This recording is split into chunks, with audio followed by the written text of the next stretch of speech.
محترم ناظرین، السلام علیکم ورحمۃ اللہ وبرکاتہ۔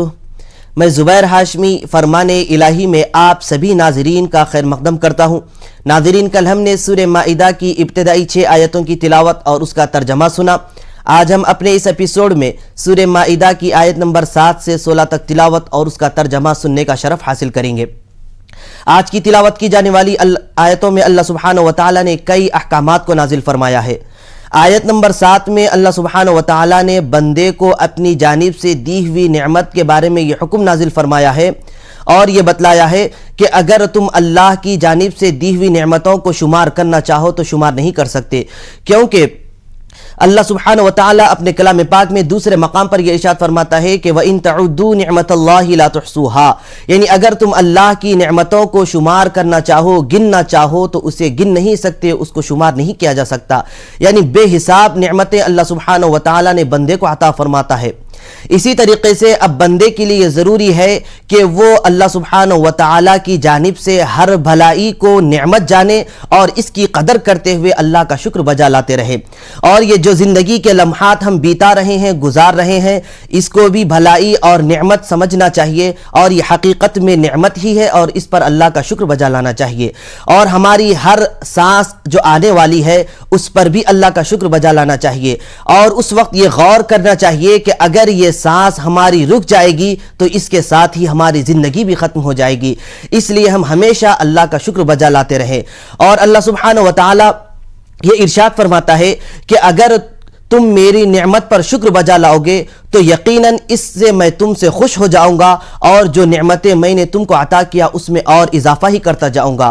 اسی طریقے سے دوسری جگہ پر اللہ نے یہ ارشاد فرمایا ہے لَإِن شَكَرْتُمْ لَأَزِيدَنَّكُمْ، یعنی اگر تم میرا شکر بجا لاؤ گے تو اتنا ہی زیادہ میں تمہاری نعمتوں میں اضافہ کروں گا اور بڑھاتا جاؤں گا۔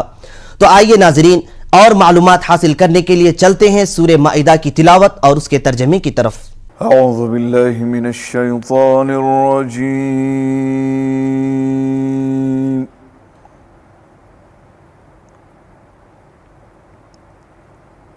بسم اللہ الرحمن الرحیم۔ شروع کرتا ہوں اللہ کے نام سے جو بڑا مہربان نہایت رحم والا ہے۔ وَاذْكُرُوا نِعْمَةَ اللَّهِ عَلَيْكُمْ وَمِيثَاقَهُ الَّذِي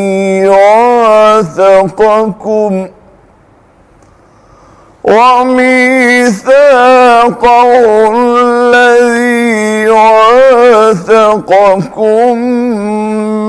بِهِ إِذْ قُلْتُمْ سَمِعْنَا وَأَطَعْنَا وَاتَّقُوا اللَّهَ إِنَّ اللَّهَ عَلِيمٌ بِذَاتِ الصُّدُورِ۔ وَاذْكُرُوا نِعْمَةَ اللَّهِ عَلَيْكُمْ وَمِيثَاقَهُ الَّذِي وَاثَقَكُم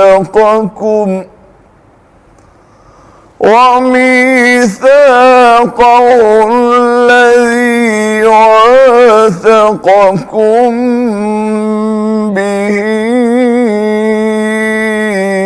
إِذْ قُلْتُمْ سَمِعْنَا وَأَطَعْنَا وَاتَّقُوا اللَّهَ إِنَّ اللَّهَ عَلِيمٌ بِذَاتِ الصُّدُورِ۔ اللہ نے تم کو جو نعمت عطا کی ہے اس کا خیال رکھو، اور اس پختہ عہد و پیمان کو نہ بھولو جو اس نے تم سے لیا ہے، یعنی تمہارا یہ قول کہ ہم نے سنا اور اطاعت قبول کی۔ اللہ سے ڈرو، اللہ دلوں کے راز تک جانتا ہے۔ یا ایھا الذین آمنوا کونوا قوامین للہ لله شهداء بالقسط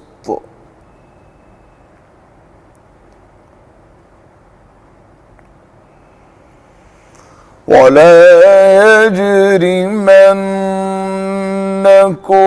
شنآن قوم على ألا تعدلوا اعدلوا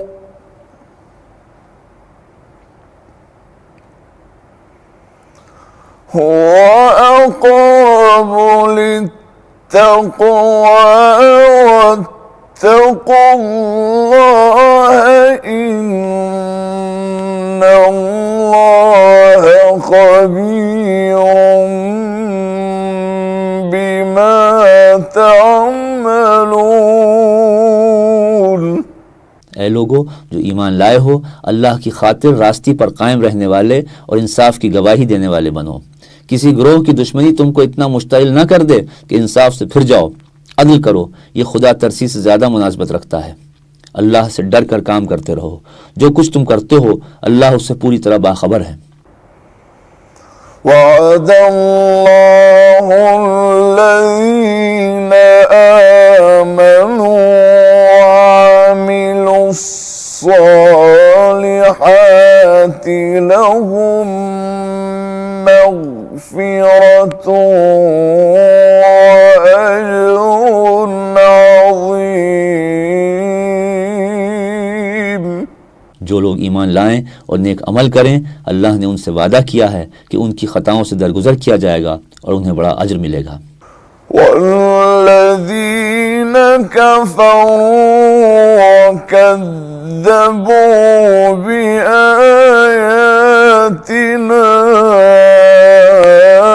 أولئک أصحاب الجحیم۔ رہے وہ لوگ جو کفر کریں اور اللہ کی آیات کو جھٹلائیں تو وہ دوزخ میں جانے والے ہیں۔ سورہ مائدہ کی تلاوت اور اس کا ترجمہ جاری رہے گا۔ ہم یہاں لیتے ہیں ایک چھوٹا سا وقفہ۔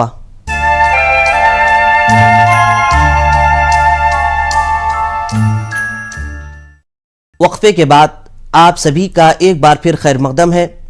ناظرین، آج کی تلاوت کی جانے والی ایک آیت جس کا نمبر 11 ہے، اس میں یہ بتلایا جا رہا ہے کہ اللہ سبحانہ و تعالیٰ نے یہ ارشاد فرمایا کہ یاد کرو اس خاص نعمت کو جب کہ تمہاری طرف ایک قوم نے برے ارادے سے ہاتھ آگے بڑھایا تھا تو میں نے اس قوم کے ہاتھ کو روک لیا۔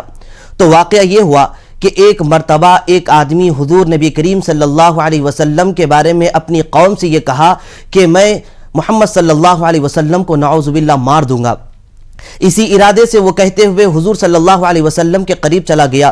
جب وہ حضور صلی اللہ علیہ وسلم کے پاس پہنچا تو آپ صلی اللہ علیہ وسلم وہاں پر تشریف فرما تھے اور آپ کی ایک جانب تلوار بھی رکھی ہوئی تھی۔ تو وہ شخص تلوار کی طرف اشارہ کرتے ہوئے کہنے لگا کہ اے محمد صلی اللہ علیہ وسلم، یہ تلوار کیا آپ کی ہے؟ تو حضور صلی اللہ علیہ وسلم نے ارشاد فرمایا کہ ہاں، یہ تلوار میری ہے۔ تو فوراً اس نے تلوار کو اپنے ہاتھ میں لے لی اور اس کے بعد یہ کہنے لگا کہ اب بتلائیے کہ کیا آپ مجھ سے ڈرتے ہیں؟ تو حضور صلی اللہ علیہ وسلم نے یہ ارشاد فرمایا کہ میں تجھ سے ڈرنے والا نہیں۔ تو وہ شخص کہنے لگتا ہے کہ میرے ہاتھ میں تلوار ہے پھر بھی آپ نہیں ڈر رہے ہیں، اب بتلائیے کہ پھر ڈریں گے یا نہیں؟ تو حضور صلی اللہ علیہ وسلم نے پھر ارشاد فرمایا کہ میں تجھ سے ڈرنے والا نہیں۔ اور پھر آپ صلی اللہ علیہ وسلم نے یہ ارشاد فرمایا کہ میں تو صرف اللہ سے ڈرنے والا ہوں اور اللہ سبحانہ و تعالی ہمیشہ میری حفاظت فرماتا رہتا ہے۔ جب وہ شخص یہ الفاظ سنا حضور صلی اللہ علیہ وسلم کی زبان مقدسہ سے اور آپ کے عزم و حوصلے کو اور آپ کا اللہ پر جو بھروسہ تھا، اس طریقے کے جو الفاظ اور اس طریقے کا جو کام دیکھا تو فوراً اس نے تلوار کو چھوڑ دیا اور وہاں پر واپس ہوتے ہوئے چلا گیا۔ تو ناظرین، اس سے ہمیں یہ معلوم ہو رہا ہے کہ اللہ کی نعمت ہم کو اس پر غور و فکر کرتے ہوئے اللہ سبحانہ و تعالیٰ کا شکر بجا لانا چاہیے اور ہر کام اللہ پر بھروسہ رکھتے ہوئے کرنا چاہیے۔ تو آئیے ناظرین، اور معلومات حاصل کرنے کے لیے سنتے ہیں سورہ مائدہ کی تلاوت اور اس کا ترجمہ۔ یا ایھا الذین آمنوا اذکروا نعمت الله عليكم إذ هم قوم أن يبسطوا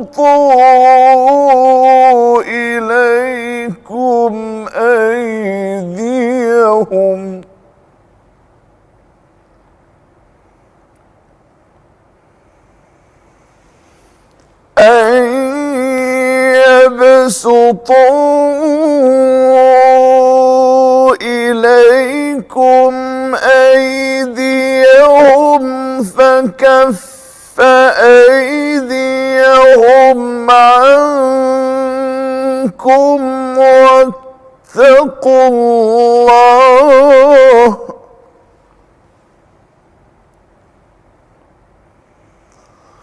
وعلى الله فليتوكل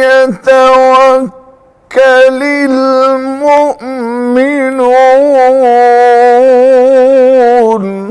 ऐ लोगो जो ईमान लाए हो, अल्लाह की उस एहसान को याद करो जो उसने अभी हाल में तुम पर किया है, जबकि एक ग्रोह ने तुम पर दस्तदराजी का इरादा कर लिया था, मगर अल्लाह ने उनके हाथ तुम पर उठने से रोक दिए। अल्लाह से डर कर काम करते रहो। ईमान रखने वालों को अल्लाह ही पर भरोसा रखना चाहिए। वलक़द अख़ज़ अल्लाहु मीसाक़ बनी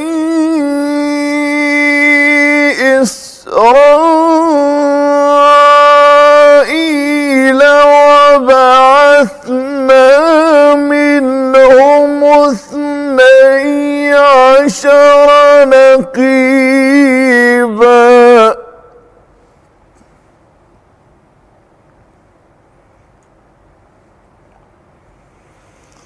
وقال الله إني معكم لئن أقمتم الصلاة وآتيتم الزكاة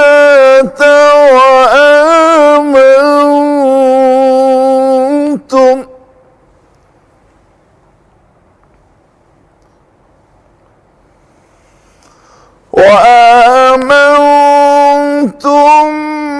برسلي وعزرتموهم وأقرضتم الله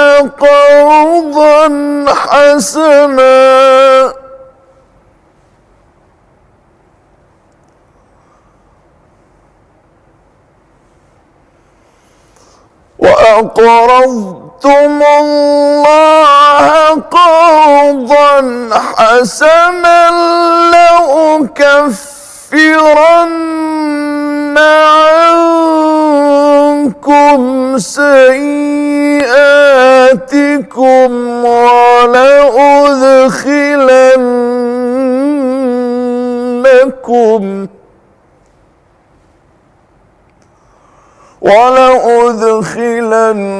ولأدخلنكم جنات تجري من تحتها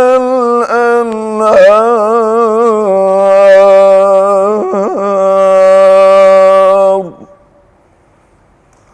فمن كفر بعد ذلك منكم فقد ضل سواء السبيل। और अल्लाह ने बनी इसराइल से अहद लिया और फरमाया कि हमने उनमें 12 सरदार मुकर्रर किए।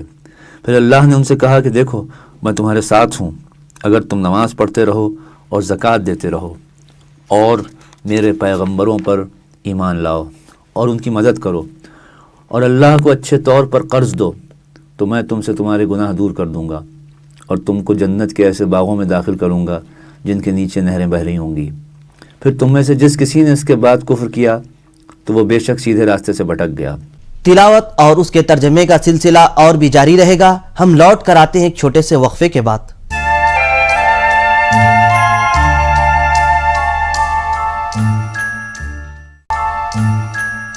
एक बार फिर आप सभी नाजरीन का खैर मकदम है। नाजरीन, आज की तिलावत की जाने वाली आयतों के आखिर में अल्लाह सुब्हानहू व तआला अहले किताब से ये इरशाद फरमा रहा है कि ए अहले किताब, तुम्हारे पास अंबिया इकराम अलैहिमुस्सलातु वस्सलाम आए हैं और तुमको ऐसी ऐसी चीज़ें बताते रहें जिनको तुम छुपाया करते थे अपनी किताबों में। और इसी तरीके से अल्लाह सुब्हानहू व तआला ये इरशाद फरमाता है कि क़द जाअकुम मिनल्लाहि नूरुन व किताबुम मुबीन, यानी बेशक आया तुम्हारे पास अल्लाह की जानिब से एक नूर और एक रोशन किताब। तो नाज़रीन, इस आयत में यह बतलाया जा रहा है कि अगर तुम अल्लाह और उसके रसूल पाक सल्लल्लाहु अलैहि वसल्लम की इताअत और फरमा बरदारी करेंगे और इनके बताए हुए तरीके से अपनी ज़िंदगी गुजारेंगे तो यकीनन तुम सिरात मुस्तकीम पर गामज़न रहेंगे। तो आइए नाज़रीन, और मालूमात हासिल करने के लिए चलते हैं सूरह माइदा की आज की बाकी आयतों की तिलावत और उसके तर्जमे की तरफ। فبما نقضهم ميثاقهم لعناهم وجعلنا قلوبهم قاسية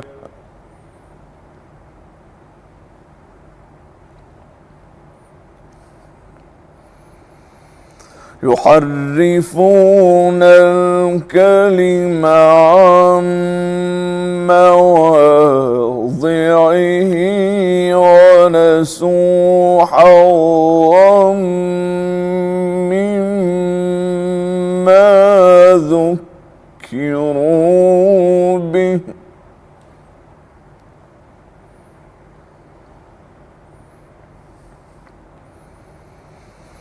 ولا تزال تطلع على خائنة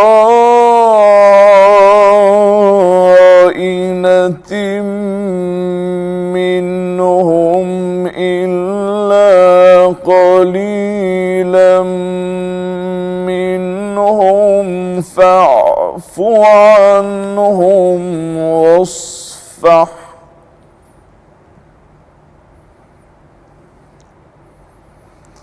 إن الله يحب المحسنين।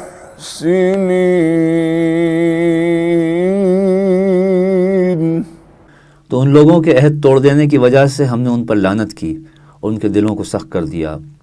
वो खुदा की किताब में कलमात को उनकी असली जगह से बदल देते हैं और जो नसीहत उनको की गई थी उसका एक बड़ा हिस्सा उन्होंने भुला दिया। और ऐ पैगंबर, तुम अब भी उनकी किसी न किसी खयानत पर इत्तला पाते रहते हो, मगर इनमें बहुत थोड़े हैं जो ऐसा नहीं करते। तो तुम उनके कसूर माफ़ कर दो और उनसे दरगुजर करो। बेशक अल्लाह एहसान करने वालों को दोस्त रखता है। ومن الذين قالوا إنا نصارى أخذنا ميثاقهم فنسوا حظا مما ذكروا به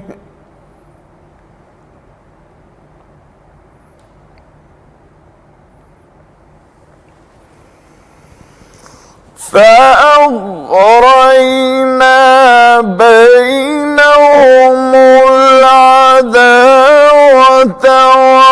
والبغضاء إلى يوم القيامة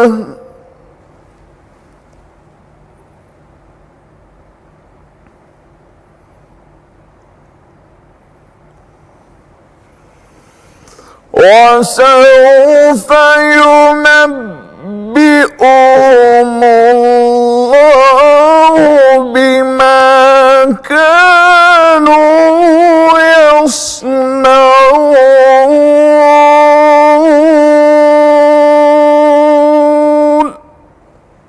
और जो लोग अपने को नसारा कहते हैं, हमने उनसे भी अहद व पैमान लिया था, मगर जो नसीहत उनको की गई थी उसका एक बड़ा हिस्सा उन्होंने भी भुला दिया। बस हमने उनके दरमियान क़यामत तक के लिए दुश्मनी और कीना डाल दिया और जो कुछ वो करते रहे हैं अल्लाह अनकरीब उसको आगाह करेगा। या अहलल किताब क़द जाअकुम रसूलुना युबय्यिनु लकुम कसीरा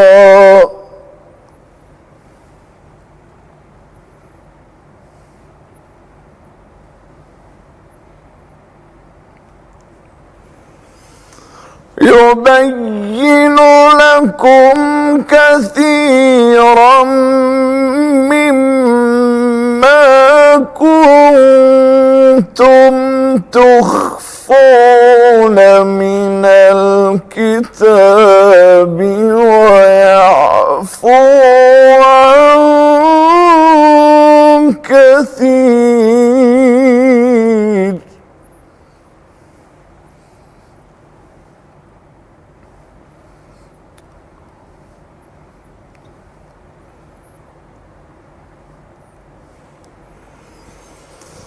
قد جاءكم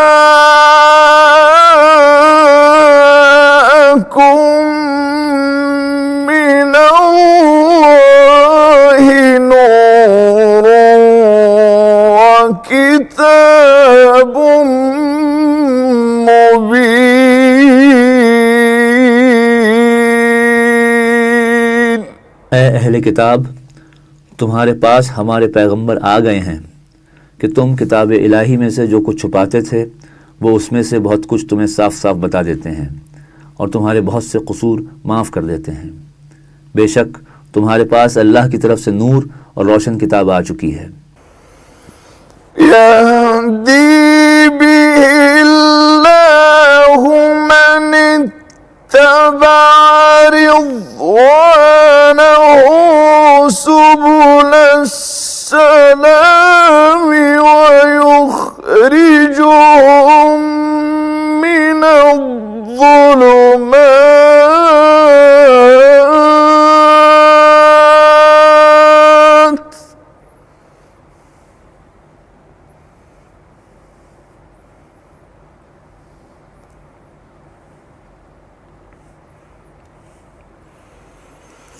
ويخرجهم من الظلمات إلى النور بإذنه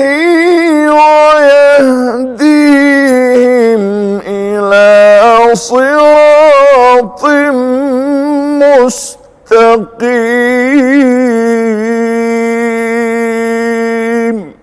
जो लोग अल्लाह की रज़ा के तलबगार होते हैं उनको अल्लाह इस किताब के ज़रिए सलामती के रास्ते दिखाता है और अपने हुक्म से उनको कुफ्र की तारीकियों से निकाल कर ईमान की रोशनी में लाता है और उनको सीधे रास्ते पर चलाता है।